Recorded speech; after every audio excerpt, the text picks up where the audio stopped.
Everyone, welcome back to my next video. आज का जो लेक्चर हमारा रहेगा वो रहेगा एपोप्टोसिस के बारे में। एपोप्टोसिस क्या होता है, एपोप्टोसिस होने के कारण क्या हैं, एपोप्टोसिस होने का फ़ायदे क्या हैं। ओके। एंड एपोप्टोसिस जो हैं वो आपकी कौन कौन सी अलग अलग कैटेगरी में होते हैं। एपोप्टोसिस जितनी भी आपकी जो इन्फॉर्मेशन है एपोप्टोसिस के बारे में वो आज हम डिस्कस करेंगे इस वीडियो में। तो स्टार्ट करते हैं। तो सबसे पहले एपोप्टोसिस है क्या, ठीक है। एपोप्टोसिस हम जानेंगे एपोप्टोसिस को। तो सपोज़ करें कि आपको मैं यहाँ बताऊँगी, ठीक है। आप सपोज़ करें जैसे कि हम कहीं भी जा रहे हैं, ट्रैवल कर रहे हैं, तो हमारा एक्सीडेंट हो जाता है। ओके। हमारा बॉडी एक्सीडेंट हो जाता है तो उससे क्या होगा कि हमारी जो हैंड ब्रेक हो जाता है, ठीक है, हमारा हाथ टूट जाता है। ओके। तो हाथ जब टूट जाएगा तो कुछ सेल्स क्या हो जाएगी, इंजरी हो जाएगी। ओके। हमारी बॉडी में इंजरी हो जाएगी, हैंड में इंजरी हो जाएगी। तो वो जो इंजरी है वो क्या है एक्चुअली, उसको हम क्या कहते हैं, नेक्रोसिस। ठीक है। मतलब मैकेनिकल फोर्स से वो जो इंजरी है वो हुई है, वो जो सेल डैमेज हुआ है वो मैकेनिकल फोर्स से हुआ है, तो उसको हम नेक्रोसिस बोलेंगे। ठीक है। और एपोप्टोसिस क्या होता है, एपोप्टोसिस जो होता है, it is actually the programmed cell death. Programmed cell death. Okay.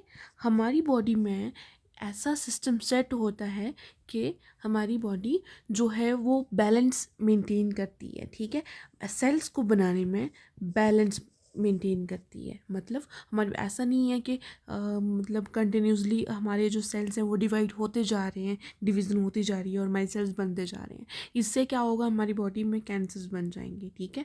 तो जो बॉडी का है एक प्रोग्रामिंग है जो कि हमारी बॉडी खुद ही सेल की डेथ करवा देती है। ठीक है। अब एग्जांपल्स हम लेते हैं। एग्जांपल मैं आपको बताऊंगी। जैसे हमारी डिजिट्स आपने देखे होंगे अपने, ठीक है, हम अपनी हैंड की डिजिट्स, मतलब अपनी उंगलियां और पाँव की उंगलियां।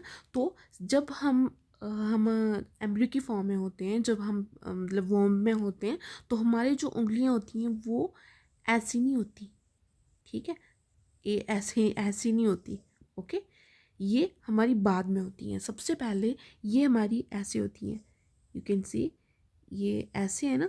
तो ये वाला ये जुड़े होते हैं पोर्शन। जैसे बतख के आपने जो पाँव हैं वो देखे होंगे, तो वो ऐसे जुड़े होते हैं। ठीक है। मतलब जैसे फ्लैप जैसे बने होते हैं, तो ऐसी होती हैं। तो क्या होता है हमारी बॉडी में, ये वाला इसका क्या होता है, ये सेल डेथ होती है यहाँ पे। ठीक है। ये वाले पोर्शन में सेल डेथ होती जाती है, ये वाले पोर्शन में। This is known as the programmed cell death. ठीक है। ये अपने आप सेल यहाँ पे डेथ हो जाती है, अपने आप ये वाला पोर्शन है ये एलिमिनेट हो जाता है, ये वाला पोर्शन। ठीक है। तो जिससे हमारा जो हैंड्स हैं वो अपीयरेंस कैसी हो जाती है, बिल्कुल ऐसे, है ना, ऐसी हमारी उंगलियां दिखती हैं। तो इसको हम क्या कहते हैं, प्रोग्राम्ड सेल डेथ। ठीक है क्या इसको, मतलब वजह क्या है कि सेल डेथ होने की, कि हमारी बॉडी में जो अनकंट्रोल्ड डिवीज़न है सेल्स की, उसको रोकने के लिए, उसको बैलेंस रखने के लिए ये होती है। ठीक है। और सेकंड, हमारे डिफेंस मैकेनिज्म में भी ये काम आती है। ठीक है, एपोप्टोसिस। तो ये है डेफिनेशन एपोप्टोसिस की। अब हम बायो डायग्राम देखेंगे क्या है। यहाँ पे देखें होता क्या है ये एक्चुअली, मतलब सेल डेथ होती है। ठीक है। सेल डेथ कैसी होगी, डीएनए का ख़त्म होना। ठीक है। डीएनए में क्या होगा, फ्रेगमेंटेशन होगा, डीएनए टूट जाएगा। ठीक है। जो क्रोमेटिन है वो कंडेंसेशन इस तरीके से हो जाएगी, यहाँ देख सकते हैं। उसके बाद दो न्यूक्लियस है, न्यूक्लियस जो सेल का न्यूक्लियस, वहाँ पे क्या हो जाएगा, न्यूक्लियस की फ्रेगमेंटेशन हो जाएगी, छोटी छोटी फ्रेगमेंट्स में बढ़ जाएगा। और उसके बाद लास्ट में क्या होगा, सेल का फ्रेगमेंटेशन। मतलब ये एपोप्टोटिक सेल होता है। ठीक है। ये हमारी जो बॉडी सिस्टम है वो खुद इंड्यूस कर रही है ये। ठीक है। तो नॉर्मल सेल देखिए ये ऐसा होता है और एपोप्टोटिक सेल ऐसा होता है। ठीक है। तो ये जितना भी है ये हमारा बॉडी सिस्टम के वजह से होते हैं। ये हमारी मर्जी की वजह से नहीं होता एपोप्टोसिस। ओके, तो ये था एपोप्टोसिस के बारे में। अब नेक्स्ट है कि एपोप्टोसिस जो है उसमें यहाँ हम करेंगे एपोप्टोसिस सेल जो है वो सेल फ्रेगमेंट्स जो हैं, ठीक है, यहाँ पे आप देख सकते हैं जो हमने देखा कि ये जो सेल फ्रेगमेंट्स हैं ये जो हैं यहाँ पे ये वाली फ्रेगमेंट्स, अब ये जो फ्रेगमेंट्स हैं ये इफ़ेक्टिवली रिकग्नाइज हमारा बॉडी सिस्टम इनको पहचानेगा, उसके बाद इनकी फैगोसाइटोसिस होगी, ठीक है। जितनी भी सेल डेब्रिज, ये डेब्रिज ही है ना, जो कूड़ा वगैरह ये वही बनता है ये, तो जितनी भी सेल डेब्रिज है हमारा जो सिस्टम है वो इसको रिकग्नाइज करेगा, उसके बाद इसकी हो जाएगी फैगोसाइटोसिस, मतलब इसको निगल जाएंगे हमारे जो बॉडी में मैक्रोफाजेस प्रेजेंट्स हैं और बाकी जो नेबरिंग सेल्स प्रेजेंट हैं, इन सेल फ्रेगमेंट्स को वो फैगोसाइटोस कर जाएंगे। ओके, तो ये पॉइंट है।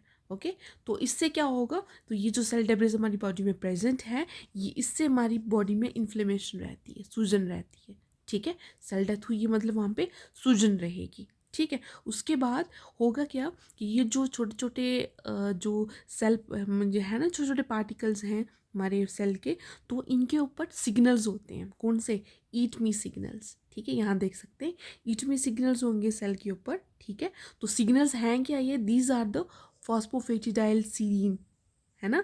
मैंने आपको बताया था जो अपने लिपिड्स जो मेम्ब्रेन पड़ी थी उसमें एक जो लिपिड था वो ये था फॉस्फोफेटिडाइल सीरीन। तो ये एक सिग्नल की काम करते हैं, जिसका काम क्या है कि सेल बाकी दूसरे मैक्रोफेजेस को बोलते हैं कि हमें खा लो, ठीक है। ये वाले सिग्नल होते हैं, ठीक है। सेल सरफेस पे ये शो होते हैं, it is recognised by the receptor on the macrophage cells, ठीक है। तो ये था आपका एपोप्टोसिस के बारे में, ठीक है।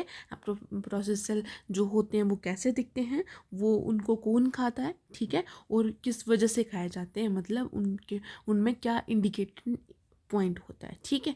तो नेक्स्ट जो है वो हम बात करेंगे आज, ये हमने डिस्कस कर लिया। यहाँ आप देख सकते हैं ये नॉर्मल सेल है, ठीक है। नॉर्मल सेल में देख सकते हैं ये इतना सा पार्ट हम देख रहे हैं, तो ये साइटोसोल वाला पार्ट है, इसमें फॉस्फोफेटिडाइल सीरीन यहाँ देखिए आप रेड है ना, तो ये सिग्नल्स हैं कि सेल बोल रहा है कि मुझे अब खा लो, ठीक है।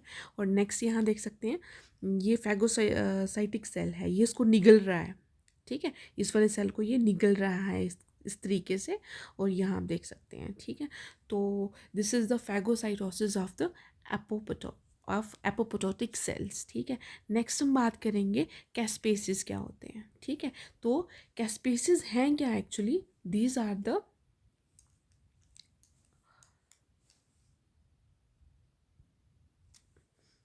अ फैमिली ऑफ प्रोटीएसेस, ठीक है। कैस्पेसेस हम क्या कहते हैं, क्या होते हैं, these are the family of proteases जिनको हम कैस्पेसेस कहते हैं, bring about the events of apoptosis by digesting cell proteins, ठीक है।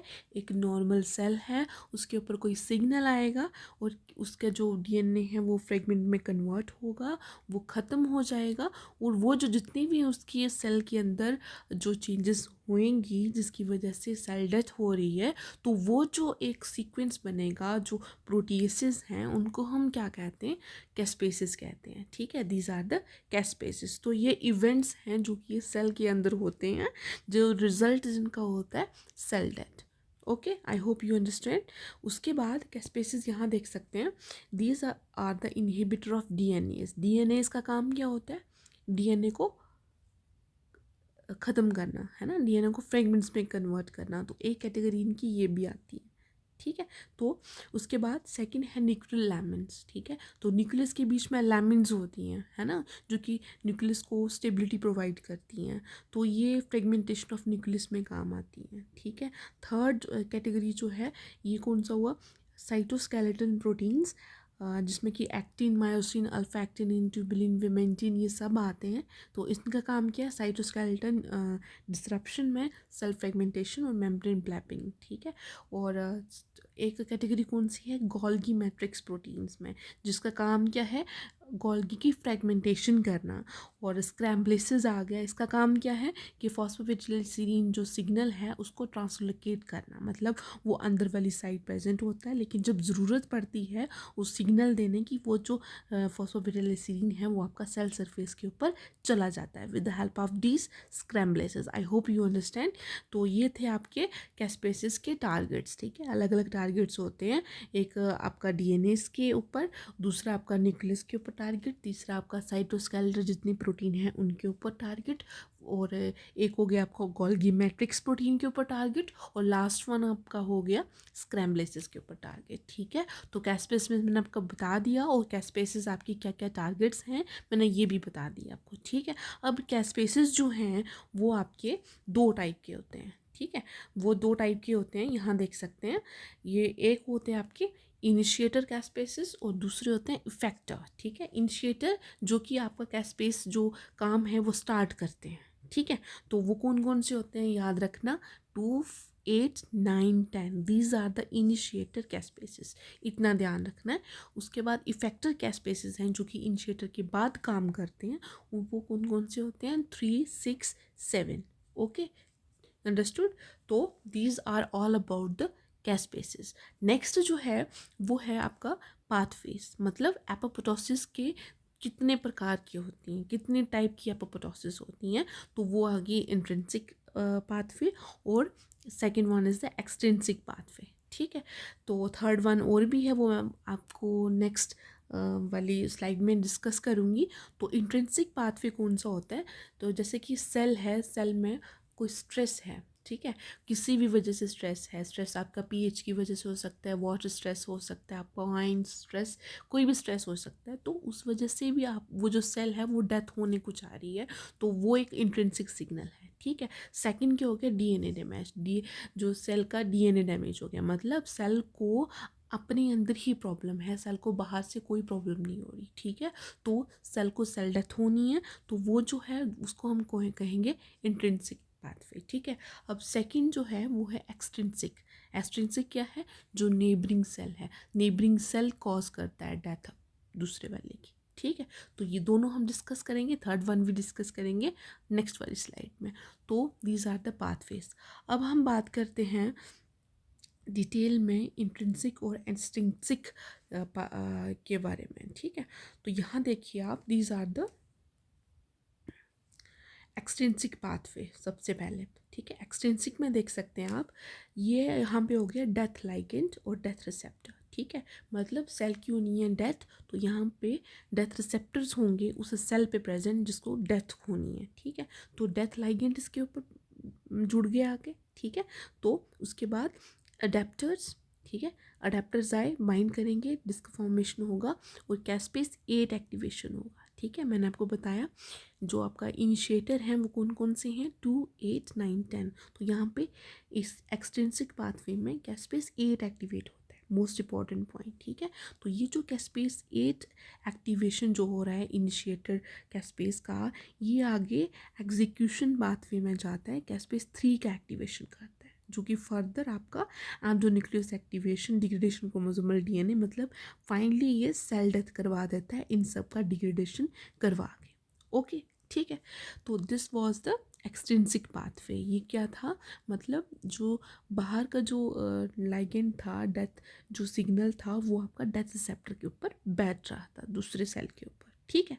अब नेक्स्ट है आपका इंट्रिंसिक पाथवे। इसमें क्या है कि रेडिएशन आ गई, ठीक है, टॉक्सिन्स की वजह से, हाइपोक्सिया की वजह से होता है इंट्रिंसिक। इसमें क्या होता है, इसमें आपकी माइटोकॉन्ड्रियल चेंजेस आती हैं, ठीक है।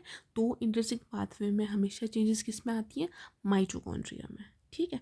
तो माइटोकॉन्ड्रिया चेंजेस क्या आएंगी माइटोकॉन्ड्रिया में, माइटोकॉन्ड्रिया की जो आपके जो हैं अलग अलग एक्टिवेशन होगी वहाँ पे, जो एक दो फैक्टर्स हैं वो हम नेक्स्ट आगे डिस्कस करेंगे। तो चेंजेस आके एपोप्टोसोम बनेगा और कैस्पेस 9 का एक्टिवेशन होगा और फाइनली कैस्पेस 3 का एक्टिवेशन होगा। तो सेल डेथ हो जाएगी, ठीक है। थर्ड वन जो था वो था आपका परफोरिन ग्रेनेजाइम पाथवे। इसमें साइटोटॉक्सिक टी सेल्स जो होते हैं वो क्या करते हैं, परफोरिन्स बनाते हैं, ठीक है। परफोरिन जो रिसेप्टर है उसके ऊपर बाइंड होते हैं, जो ग्रेनेजाइम बी को एक्टिवेट करते हैं, ग्रेनेजाइम ए को, ठीक है। तो ये सेट कॉम्प्लेक्स वो डीएनए का क्लीवेज करवा देते हैं, ठीक है, इस वजह से। तो these word are all the 3 pathways, ठीक है, ऑफ एपोप्टोसिस। अब नेक्स्ट जो है वो हम बात करते हैं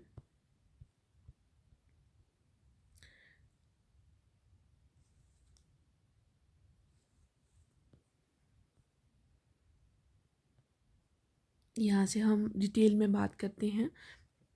वो मैंने एक आपको ओवरव्यू बताया कि एक्सट्रिंसिक, इंट्रिंसिक और परफोरिन ग्रैंड्स एंजाइम के बारे में, ठीक है।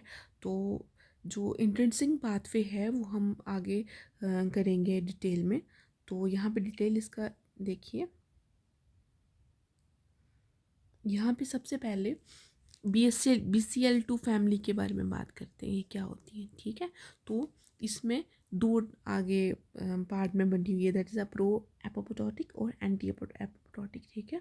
इसमें कुछ फैक्टर जो हैं वो एपोप्टोसिस करवाते हैं, कुछ फैक्टर जो हैं एपोप्टोसिस को नहीं करवाते, ठीक है, मतलब उसको बंद करते हैं। तो कौन कौन से, एक हो गया BH1-3 प्रोटीन्स, दूसरा हो गया आपका BH3 ओनली प्रोटीन्स। इसमें आपकी होगी बैक और बैक्स, ठीक है। जहाँ भी बैक और बैक्स जो फैक्टर्स हैं वो दिखे, मतलब वो एपोप्टोसिस कॉज करते हैं, ठीक है। और बिट है, बैट है, प्यूमा है, ये जो है BH3 ओनली प्रोटीन, इसमें आएगा आपका Bid, Bad, PUMA, Noxa, Bim, ठीक है। तो these are the pro apoptotic factor, मतलब ये जो फैक्टर्स हैं ये एपोप्टोसिस करवाएंगे, ठीक है। अब एंटी एपोप्टोसिस फैक्टर्स कौन से हैं, BCL2, BCL-XL, BCL-B, मतलब जिनके भी साथ BCL लगा है, दीज ऑल आर कौन से हैं, ये एंटी एपोप्टोटिक फैक्टर्स, ओके।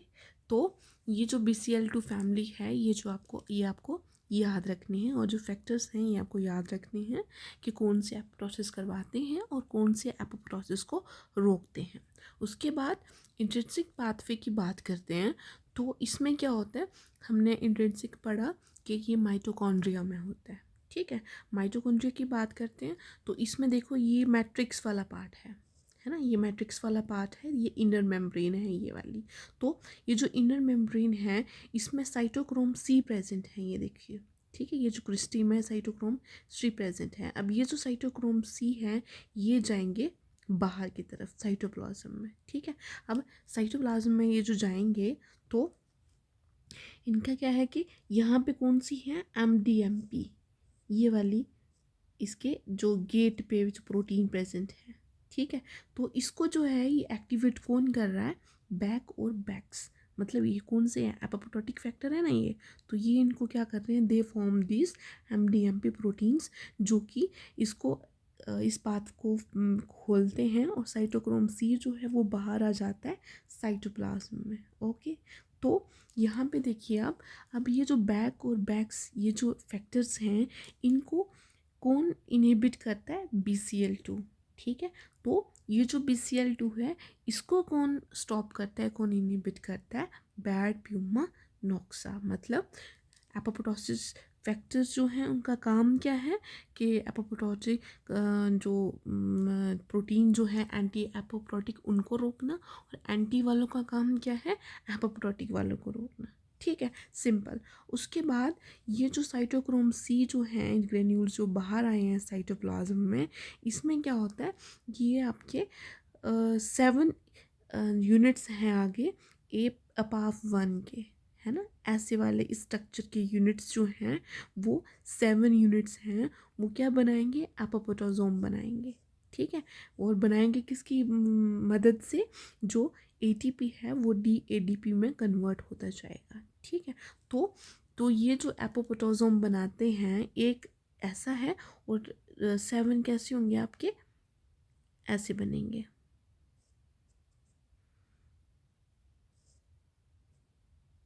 है ना। तो ये ऐसे बनाएंगे एपोप्टोसोम जिसको हम कहते हैं, ठीक है। तो ये है आपका अंदर प्रोकैस्पेस 9 मतलब इंट्रिंसिक पाथवे में जो आपका इनिशिएटर कैस्पेस यूज़ होता है वो कौन सा होता है, प्रो कैस्पेस 9, याद रखना है। तो वो जो प्रो है ये आपका इनएक्टिव फॉर्म है, ये कन्वर्ट हो जाएगा एक्टिव कैस्पेस 9 में, ठीक है। उसके बाद ये जो इनिशिएटर कैस्पेस है ये आपका एग्जीक्यूटर कैस्पेस में कन्वर्ट होगा, दैट इज़ प्रो कैस्पेस जो है वो कन्वर्ट हो जाएगा कैस्पेस 3 में, और जो आगे सेल डेथ करवा देगा जिसको हम कहते हैं एपोप्टोसिस, ठीक है। So this is all about the intrinsic pathway, ठीक है, जो कि किस में होता है, माइटोकॉन्ड्रिया में। तो ये आपको याद रखना है। और यहाँ पे इनिशिएटर कैस्पेस कौन सा है और साथ में आपका एग्जीक्यूटिव कैस्पेस कौन सा है ये आपको याद रखना है, ठीक है। So this was all about the intrinsic pathway. BCl2 family मैंने डिस्कस कर दिया। एक्सट्रिंसिक पाथवे मैंने जो लास्ट वाली स्लाइड थी वहाँ पे मैंने डिटेल में बता दिया था, और परफोरिन वाला भी, ठीक है। सो जो परफोरिन ग्रैनिन एंजाइम पाथवे है यहाँ पे आप देख सकते हैं, ये साइटोटॉक्सिक टी सेल हैं और ये टारगेट वाला सेल है हमारा, ठीक है। इसमें क्या है, परफोरिन्स प्रेजेंट हैं और साथ में ग्रैनिन एंजाइम प्रेजेंट हैं, ठीक है। तो ये क्या करते हैं, यहाँ पे इनके रिसेप्टर्स प्रेजेंट हैं, ये ग्रैनिन एंजाइम आएंगे यहाँ से एंटर करेंगे, तो एंटर करके उसके बाद कैस्पेस 10 एक्टिव होगा और फिर आगे कैस्पेस 3 एक्टिव होगा, फिर ये सेल डेथ करवा देगा, एपोप्टोसिस हो जाएगा, ठीक है। तो इसमें जो होता है वो आपका कौन सा, कैस्पेस 10 होता है, इनिशिएटर कैस्पेस, ठीक है। तो this was all about the apoptosis, ठीक है। क्या क्या हैं, जितने भी मैंने टाइप्स हैं जो भी था मैंने आपको अच्छे से एक्सप्लेन किया, पाथवेज भी। तो आई होप आपको ये अच्छे से समझ आया होगा। Okay, so thank you so much.